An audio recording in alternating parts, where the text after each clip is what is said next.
Hello everybody, hello everybody, hello everybody, hello everybody, hello everybody, hello everybody. Welcome, welcome, welcome, welcome, welcome, welcome, welcome, welcome, welcome.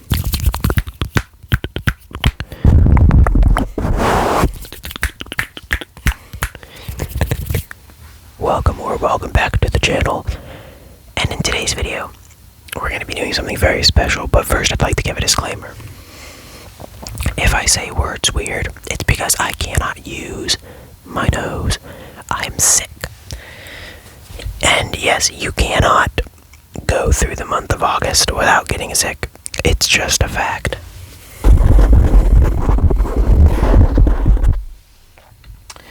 Usually I make it to the end of the month though, so this isn't a surprise. This is just typical. This is typical. So if I just sound weird, that's why. Usually when I'm sick, I decide not to upload a video, but I want to get one out roughly once a week. So that's what we're doing. And now you've probably already guessed what today's video is. I'm just going to be doing ASMR where I show you a bunch of chemicals,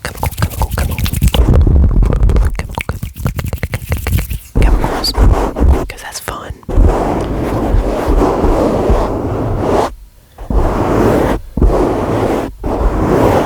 So yeah.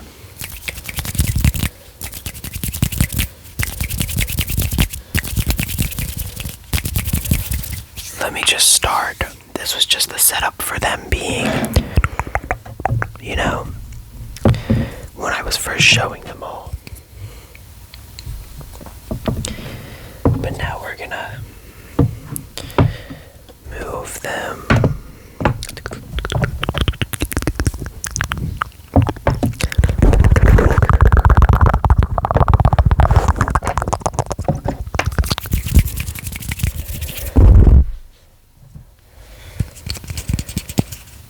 Oh, this is empty. This is empty. Let's see what it used to contain. Silicon dioxide. Or, as it's more commonly known, silica gel.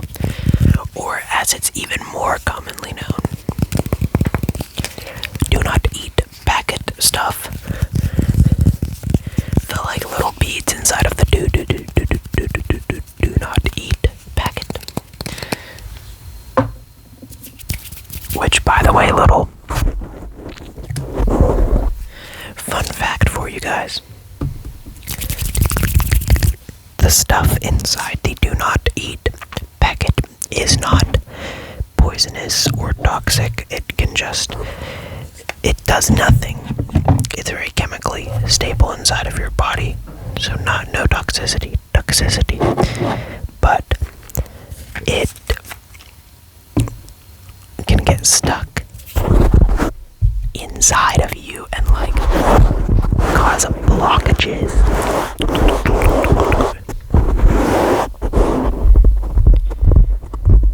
In the intestine or something, and I guess somebody unfortunately figured that out. I just noticed my voice did this weird thing and it almost sounded like I was doing soft spoken ASMR, and I forgot I did a poll where I said should I do soft spoken, and soft people do want me to try it, so I think the next video is very likely going to be an ASMR doing something in LA or something related to California, because that's where I'm going to be next week around this time. But if I decide to upload twice in a week, that's what it's going to be.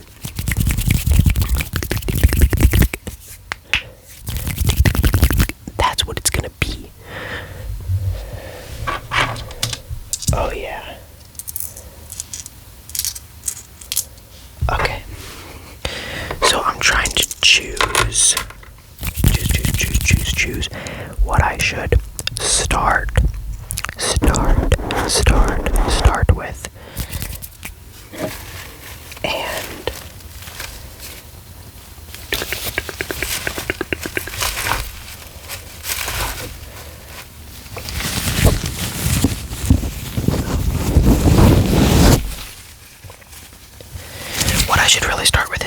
application of gloves. Or not application, I don't know what you would call it. It's not application though. I mean, it could be, but that's not the right word. That's not the word people usually use to describe putting something on. I would say these gloves smell weird because I remember how they smell. They smell like that weird, I don't know what it is, like the latex material that these gloves are made of. I don't like the smell of it, but the thing is, I can't smell anything right now, which is actually a good thing, considering some of these chemicals are probably stinky, especially the ones containing sulfur. The sulfur boys are always stinky.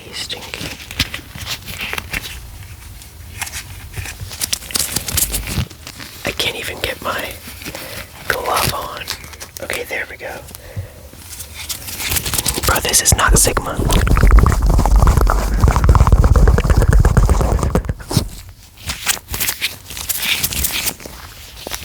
Let's start with a good one. Bismuth. Yeah, take a look at that. Take a look.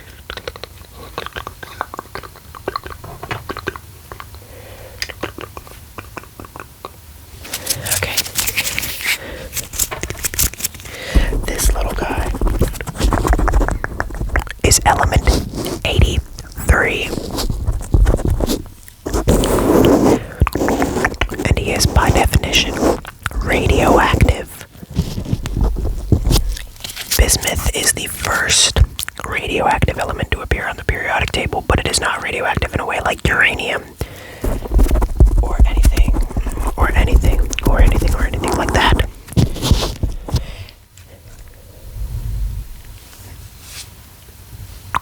It is radioactive because it does decay, but the thing is, it decays so slowly that this will remain bismuth until the end of time. So it is radioactive, but incredibly slightly radioactive. Like, I have owned this for like a month or two now, and statistically, it is possible that not a single atom of this has decayed into anything else. And that it is all 100% bismuth still, or 99.999%, or however much the purity is. But yeah, it is an element that decays very slowly, and I'm gonna pick up the mic here and take you around to look at this. This thing is beautiful. The little designs, the patterns in the metal. It is a metal, because listen to the sound it makes when you hear that. That is a classic metal sound.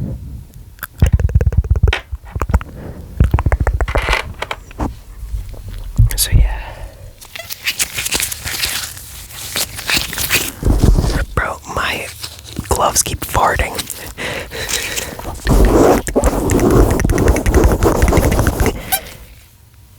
Bro, you gotta be kidding me. They keep farting. Okay.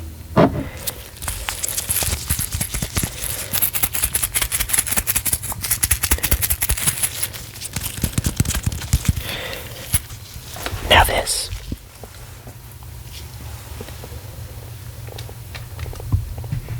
Let's move the camera over closer to the mic.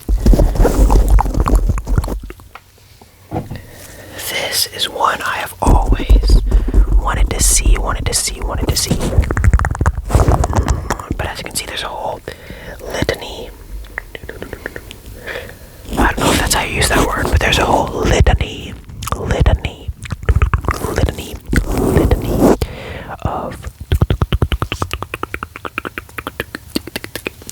warning signs on this little boy. This is a bad mamma jamma of a chemical. This is copper 2 sulfate, and since we got the copper in the do, I don't know, we just learned about this in chemistry. It's CuSO4, because the sulfate ion has a -2 charge, and this is +2 charge of the copper element.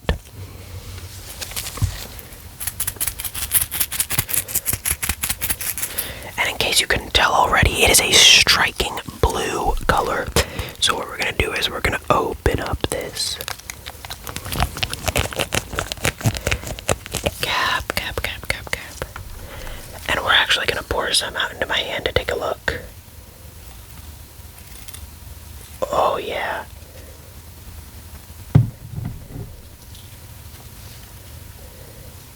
Oh wow, it looks like my glove. This stuff looks like a gemstone. Listen to the sound.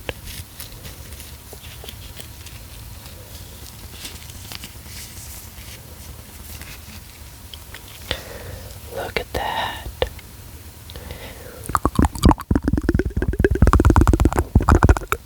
Okay. We're gonna pour it back into the thing, or honestly. For safety, I should put them back in one by one. So I'm gonna pause the video, put them in one by one, and then get back to you guys.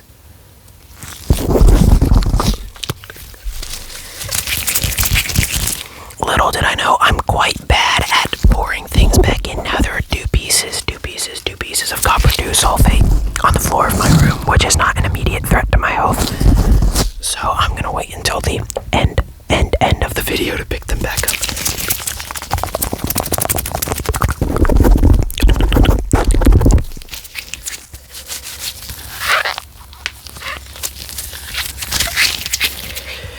Let's look at something less dangerous.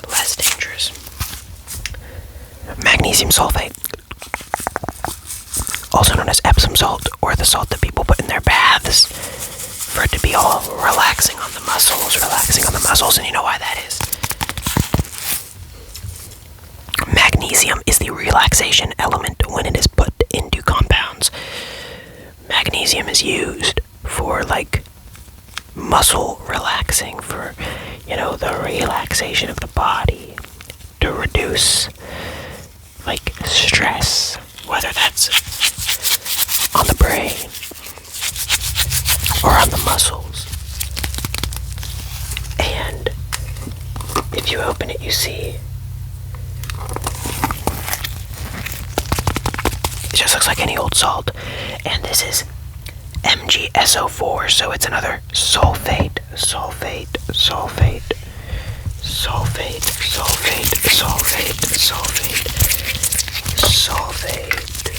Oh crap. Wow, I just for real bumped you and threw you. But it's another sulfate, like copper sulfate, but a lot less dangerous. On average, transition metal salts are much more dangerous than alkali metal and alkaline earth metal salts, which Magnesium is an alkaline earth metal, so it's in group 2 of the periodic table, whereas copper is a transition metal, it's in group 11.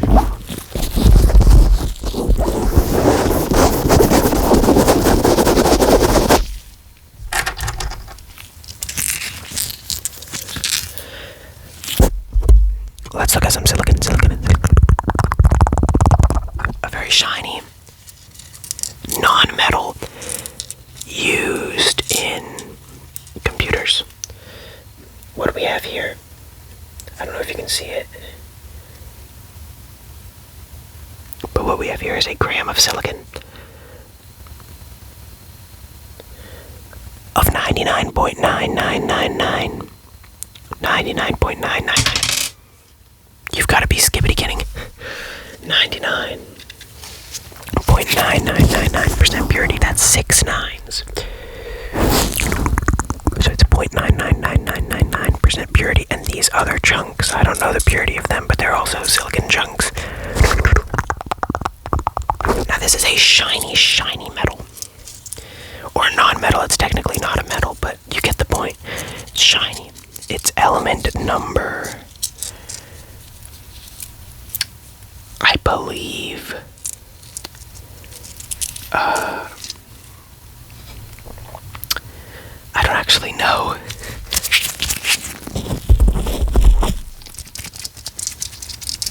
It could be number 14, I don't know, because aluminum I know is number 13, and then I know phosphorus is 15. But sulfur comes before phosphorus. I'm not too sure.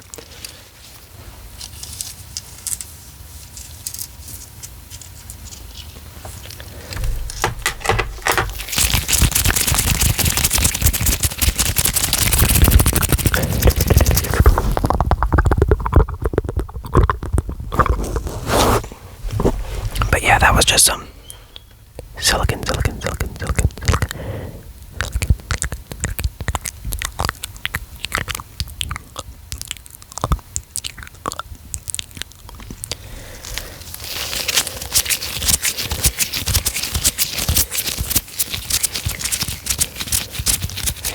Now, the rest of these are going to get a lot more boring for the most part.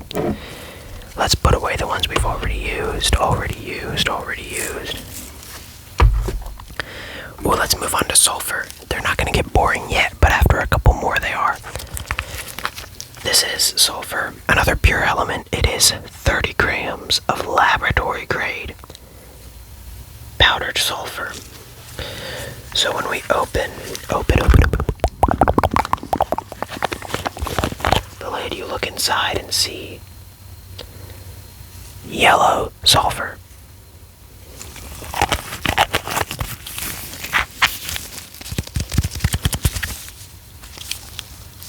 Sulfur is an element I've always admired due to its stinkiness.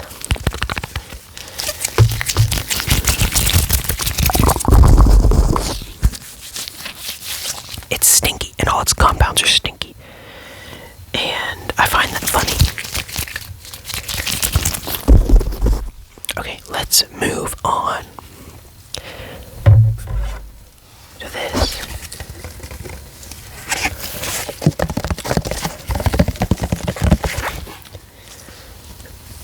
70% alcohol, which, in case you didn't know, is not the same as drinking alcohol. You guys probably know this for the most part. You should. But in case you somehow didn't, this is not the same. It's flammable. It's very flammable. And it's essentially for, like, it's used for first aid, if you will, as like a sort of medicine almost, but not like, I don't know the word. There's a word for it. It's for healing. It's for healing, like cuts. Some stores sell it 91%. I could only find it at 70%. It's also very useful for cleaning permanent marker, because permanent marker is supposed to be permanent, right? And it tries to be permanent on your skin too. But that doesn't work because you can just use alcohol to wipe it off. Now, let's get 3 at a time, because I want to talk about what I like tea. Well said. I want to talk about what I like to call the salt continuum. Okay. I don't like to call it that, by the way. I just came up with that just now on the spot. I came up with salt continuum. I don't say that, but we're gonna pretend I do. Let's move these off to the side so that we can really put the spotlight on these 3 salts. What we have here is potassium chloride, formula KCl,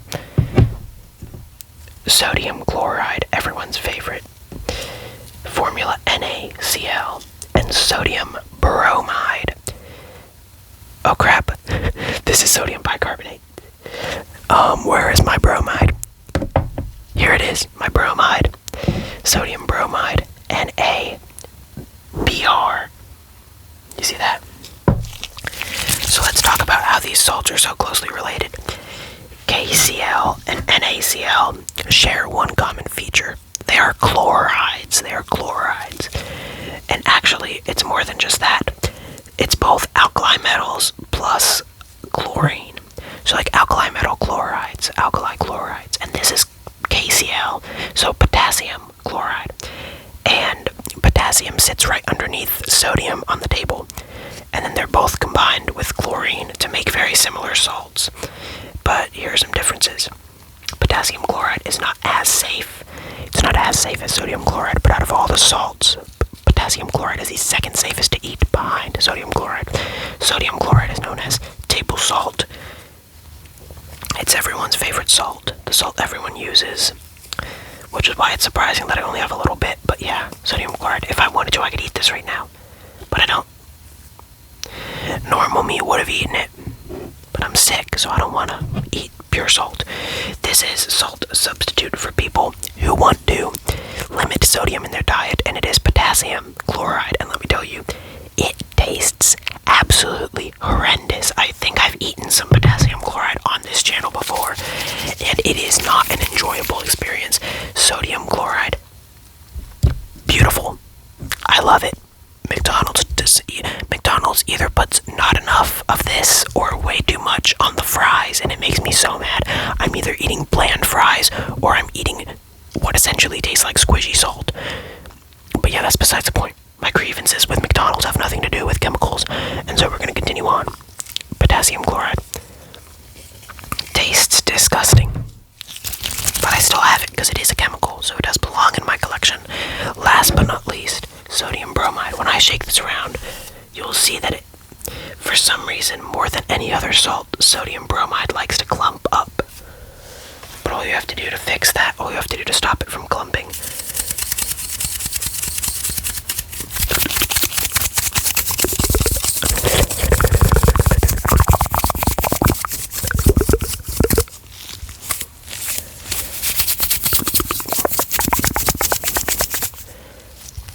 is shake it hard. Now it's not clumped up anymore. So, potassium chloride and sodium chloride have the chloride ion in common. Well, actually, why do I say chloride ion? Oh, yes, it is a chloride ion, actually. Because with sodium being an alkali metal and chlorine being a halogen, they are on group 1 and group 17 of the periodic table, respectively. And so they each have one valence electron away from a full shell.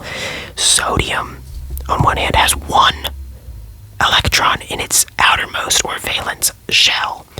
And so it wants to get rid of that to get its complete shell. Whereas a halogen, like chlorine, on the other hand, has all but one. It has 7 out of the 8. Or in some cases, like 17 out of the 18. Or 31 out of the 32 necessary electrons in its shell, in its valence shell, its outermost shell, to complete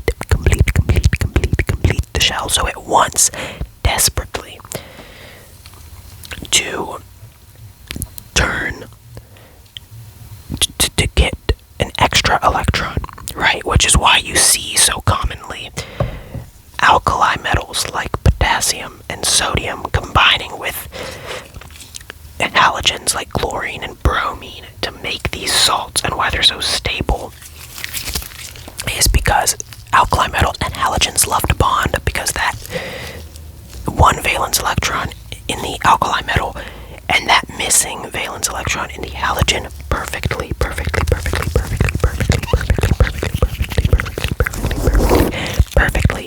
combine to give you those ionic bonds that are found in these. So again, chlorides here, and that's what they have in common.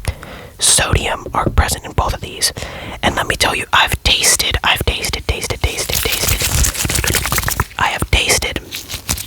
all 3 of these salts right here, and I can tell you that the sodium in these two is what sets it apart taste-wise from this, because this one you'd think is more similar, because like sodium bromide is for swimming pools, and potassium chloride is actually for eating.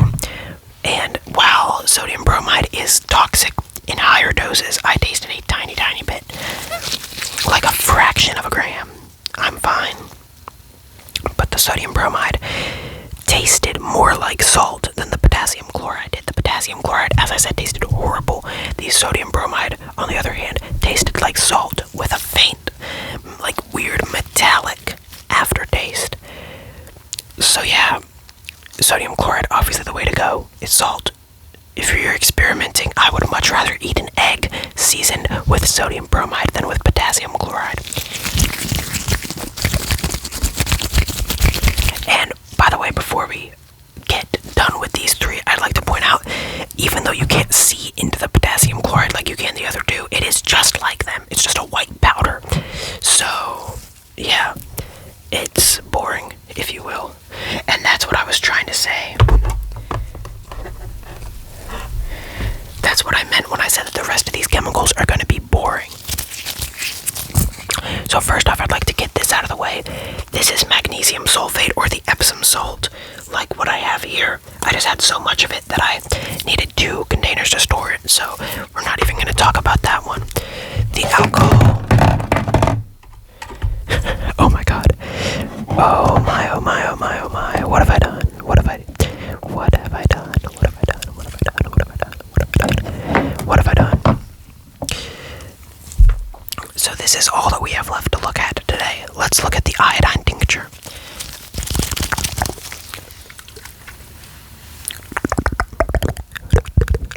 Iodine. Before we had like Neosporin and stuff for cuts, people used iodine. And when I got a cut, I used some of my iodine. It stained my skin yellow and I didn't like it. So iodine, like bromine and chlorine, is a halogen, meaning it can form things like sodium iodide and potassium iodide, which are salts that I want to own but do not yet own. But in this form, it is essentially iodine mixed with alcohol. It is a very, very, very dilute solution of iodine inside of like alcohol and other ingredients. If you look active ingredient, iodine tincture, USP 100%, right? And that says 2% iodine. So by the weight of this, it is 2% iodine. And that's really all that there is to it. That it's just, it's first aid. Antibacterial, or antiseptic, if you will. Disinfectant for a cut. So it's just like alcohol, really. And as you can see, it says caution, poison, right here. Poison, poison, poison, poison. Well, so it's poison is obviously to ingest, not to use for your cut. So yeah, that's really all that there is to iodine tincture. And let's talk about hydrogen peroxide now. This is a full unopened bottle of hydrogen peroxide. It comes in a brown, not in anything opaque and light colored like this one where you can see through it, like translucent almost, if you will, but like completely brown. You can't see inside, and that's because hydrogen peroxide likes to decompose into hydrogen and oxygen into H2O and O2, because what this is H2O2. So hydrogen peroxide, the chemical formula, is just water with an extra oxygen. So instead of being H2O, it's H2O2. And what you get from that is something that is a strong oxidizer that kills bacteria, which is why it is also used to clean cuts.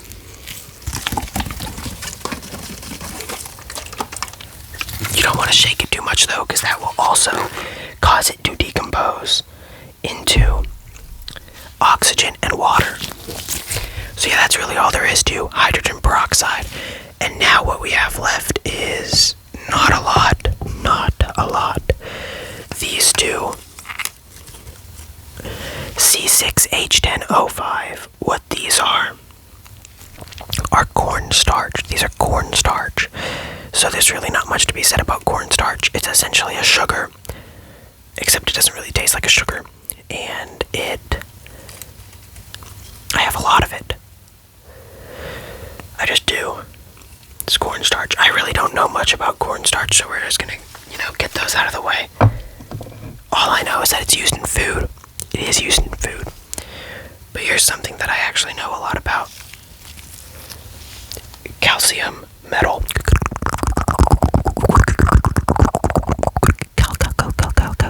Calcium metal. This is an alkaline earth metal, which, by the way, I don't think I've brought this up before, but the alkali metals in group 1 of the table and the alkaline earths in group 2 of the table, they have one thing in common. Well, they have a lot of things in common, but one of the main things they have in common is that when they come into contact with water, they explode. Calcium, on the other hand, it doesn't necessarily explode. It just fizzes, almost like a pop rock in your mouth. Or like Coke and Mentos. Imagine Coke and Mentos. That's similar to what calcium would do. Calcium. Well, that's similar to what calcium would do with hot water. With cold water, it's even more tame than Coke and Mentos. You can hear the metal shaking around in there. I have a tiny vial of it. I was gonna pour some out into my hand, but you know about the copper sulfate debacle. I don't want to get into that again. Now, calcium metal is another one of those pure elements that I have. It's pure element, not a compound. A pure element like sulfur and bismuth and silicon. My stomach is starting to grumble. That one guy that was asking for stomach sounds for like a month at one point, or like 2 weeks, on my videos a couple months ago, after the 3 a.m. one where my stomach was grumbling, that guy that was asking for stomach grumbling sounds, you got your stomach grumbling sounds. If you could sit through 32 minutes of me yapping about chemicals, then you made it to your prize, which is the grumbling of my stomach, because it is currently like 7 a.m. and I haven't eaten anything yet. And there it is again with the glove farting. Stupid glove.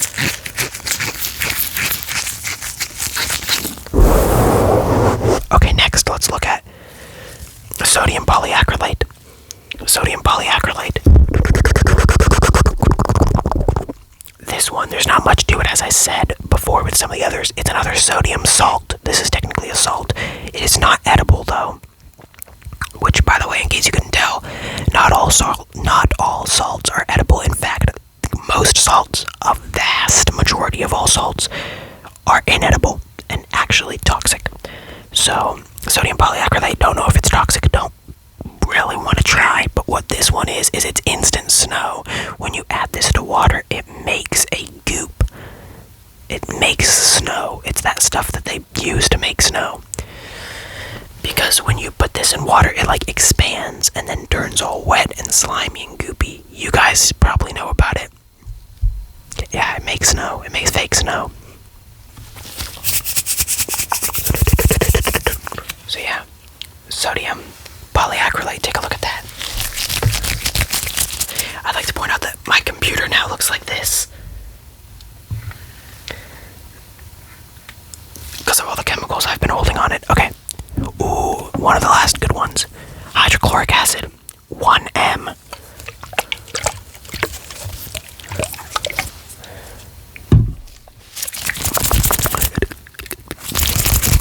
So what you're looking at is dilute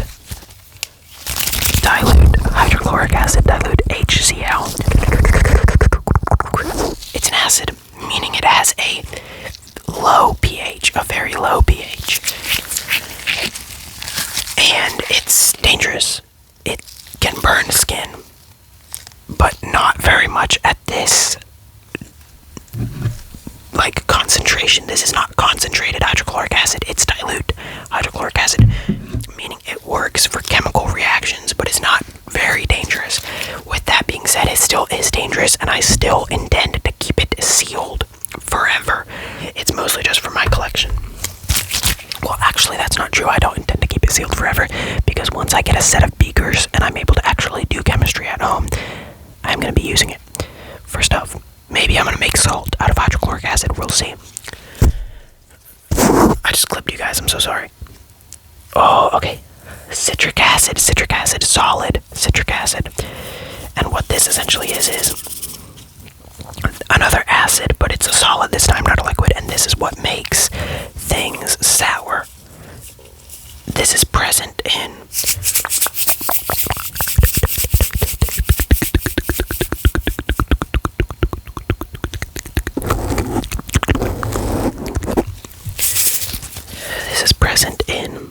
fruits like lemons and limes and oranges, and it's what makes them sour, and that's why they say it's like citrus fruits.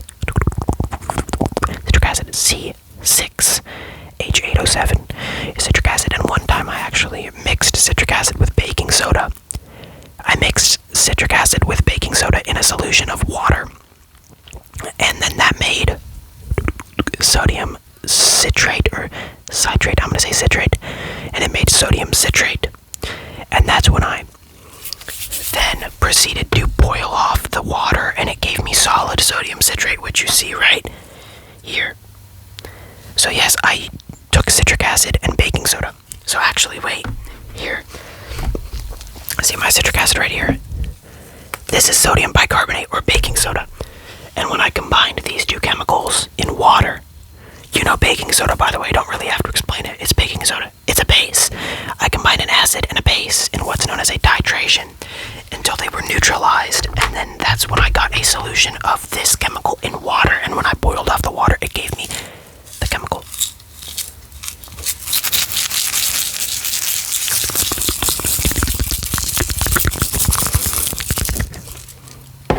Trisodium citrate, a chemical I made myself out of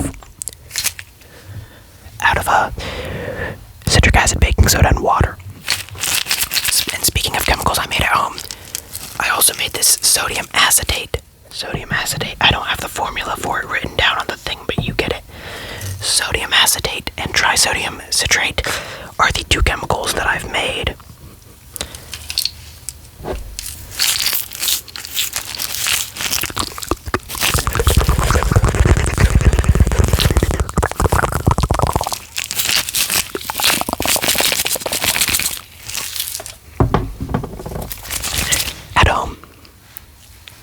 So I'm just going to put these away. I'm going to put these away now.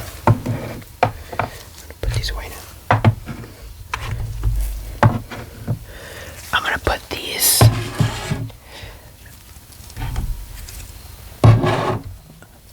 back in the spots that I had them earlier, because we're about to be done with this video. Because as you can see, I only have 3 things left. The first of which being calcium chloride, which is another salt, except instead of being an alkali metal salt with a halogen, it is an alkaline earth metal salt with a halogen. So it's different. This one isn't really edible, but I could try it if I really wanted. And that's really it about calcium chloride. It's just another salt. It's also used to, it's very, what's the word? Hydroscopic, I don't know, but whatever it is, what it does is it likes to suck up water, meaning it can also melt ice fast, and it's used to de-ice roads in the winter. It's like you salt the road, and it's also used like silica gel or like do not eat powder. It's used to keep things, it's a desiccant used to keep it dry. So yeah, that's all the purposes calcium chloride serves. Next, iron powder. I have a tiny bit of powdered iron metal. It's really not much else to say about this one, other than just it's powdered iron. Yeah, iron. You know, iron. Like the metal everybody what? Like the metal everybody gets in Minecraft, and you need it to get your pickaxe to mine diamonds, you know, iron. And it's magnetic. It's magnetic. So it's also used in, like, you know, magnets and stuff. Yeah, that's it about iron. Chemical formula Fe. Well, formula, but also the atomic symbol is what I meant. But the formula for iron is also Fe, because that's all that's in it. Oh yeah. Last but not least, I love the ghostly way this thing flows, the low viscosity. This is ethanol, C2H5OH, also known as drinking alcohol, because it's the alcohol that is used for, and my stomach just made that grumbling sound again. Again, as I said, the guy that wants the stomach sound so bad, you should tell him to watch this video, because there's a lot of stomach sounds in it. But anyway, alcohol, the drinking alcohol, is this ethanol. Don't worry, this is merely for my chemical collection. Is it absolutely not for drinking, because I was able to purify the ethanol out of hand sanitizer, but the one thing I couldn't get rid of was the chemical that they add to hand sanitizer specifically to stop people from drinking the alcohol in the hand sanitizer, which is, I don't know what the name of the chemical is, but it is a very, very, very intensely bitter chemical that they add to hand sanitizer. And in case you were wondering, it is not the alcohol in hand sanitizer, as I always thought. It's not the alcohol. So I was wrong this whole time. I always thought it was the alcohol in hand sanitizer that made it so bitter when you would try to eat things with your fingers after, using hand sanitizer. And it would always be bitter. I thought that was the alcohol. No, it's a chemical that they add to stop people from drinking the alcohol. So yeah, I would never drink this. But it's for my collection of chemicals. And it's nice and beautiful. So yeah, I just finished describing all my chemicals, and my stomach is grumbling like crazy. So I'm just gonna put all this stuff back where it was.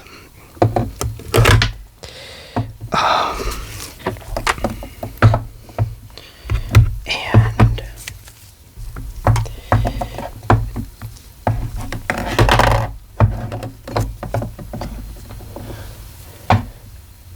I'm also gonna have to go down on my floor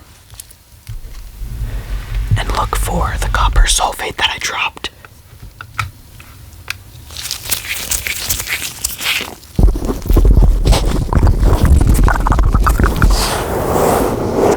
So yeah, goodbye everybody, and good night. And I'll see you in the next one, whether that's ASMR in LA or ASMR doing who knows what. Whatever it is, I'll be seeing you there.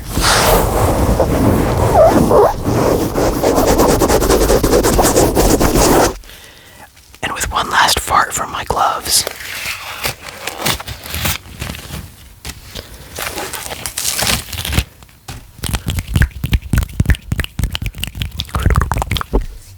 I'm finally free.